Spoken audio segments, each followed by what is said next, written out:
મોરબીમાં ખેડૂત આંદોલનની પાછળ કોઈ રમત રમાઈ રહી હોય તેવું લાગી રહ્યું છે। સરકારે મોરબીના ખેડૂતો સાથે વારંવાર સંવાદના પ્રયત્નો કર્યા, વારંવાર સરકારે બોલાવ્યા છતાં મળવા ન જવું એ શંકાસ્પદ અહીં જોવામાં આવી રહ્યું છે। મલિન ઇરાદાવાળા લોકો ખેડૂતોને ઉશ્કેરતા હોવાનો આરોપ મૂકવામાં આવ્યો છે।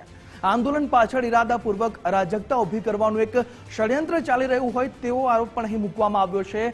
બની બેઠેલા ખેડૂત નેતાઓ રાજકીય રોટલા શેકી રહ્યા છે। વિપક્ષ સાથે મળી કેટલાક લોકો અંગત સ્વાર્થ સાધી રહ્યા છે તેવું અહીં લાગી રહ્યું છે। સરકારના બોલાવ્યા છતાં ન જવું એ બાબત અહીં શંકાસ્પદ છે। અહીં ખટકી રહી છે બાબત કે સરકાર વારંવાર બોલાવી રહી છે પરંતુ ખેડૂતો જતા નથી। અધિકારીઓ પણ આવ્યા હતા તેમને મનાવવા, પરંતુ તો પણ ખેડૂતો નથી જતા। આંદોલનમાં આજે મોરબીમાં આંદોલન ચાલી રહ્યું છે તેમાં મસ્ત મોટી પૈસાની લેવડ દેવડની આશંકા પણ સૂત્રો તરફથી જાણવા મળી રહી છે। સરકારનું ખેડૂતો સાથે વાતચીત માટે 3-4 દિવસથી સરકાર આમંત્રણ આપી રહી છે કે વાતચીત કરવામાં આવે, કોઈ ઉકેલ લાવવામાં આવે, પરંતુ ખેડૂતો નથી જતા। સરકારના ચર્ચાના વારંવાર પ્રયત્નોને નાકામ કરવામાં આવ્યા છે। કાયદાકીય અને ટેકનિકલ મુદ્દે રૂબરૂ બેસીને જ ચર્ચા શક્ય છે।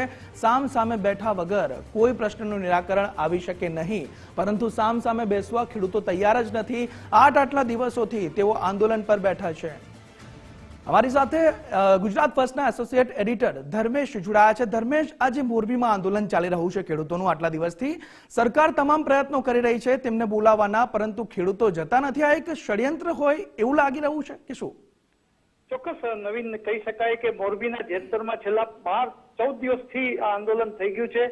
કેટલાક ઉપાસીઓની તબિયત પણ લથડી રહી છે, સારવાર પણ અપાઈ રહી છે, પરંતુ ખેડૂત આંદોલનમાં આજે જ્યારે રજાનો દિવસ હોવા છતાં કલેક્ટર દ્વારા, મોરબી કલેક્ટર દ્વારા પ્રેસ કોન્ફરન્સ કરીને એમની જે માગણીઓ છે, જે અગાઉ અધિકારીઓ સમક્ષ માગણીઓ મૂકી હતી, એ માગણી અંતર્ગત સરકાર વિચારણામાં બેઠક કરવા તૈયાર હોવાનું કહેવા છતાં પણ ખેડૂતોએ આ અસ્વીકાર કરતા કેટલીક આંદોલન પાછળ રમત રમાતી હોય એવું પણ એક ચર્ચા ઉઠી છે।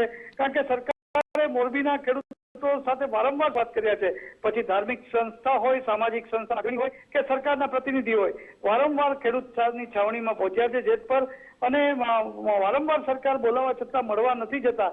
જેથી આજે જયારે કલેક્ટરની પ્રેસ કોન્ફરન્સ પછી જે પત્ર લઈને ગયા હતા અને આ સમાધાનકારી જે વાત હતી એમાં જે તે માગણીઓ હતી એ પત્ર સ્વીકારવાનો ઇનકાર કરતા આંદોલન પાછળ ઇરાદાપૂર્વક કોઈ અરાજકતા ઊભી કરતું હોય તેવું એક ષડયંત્ર પણ એક દેખાઈ રહ્યું છે।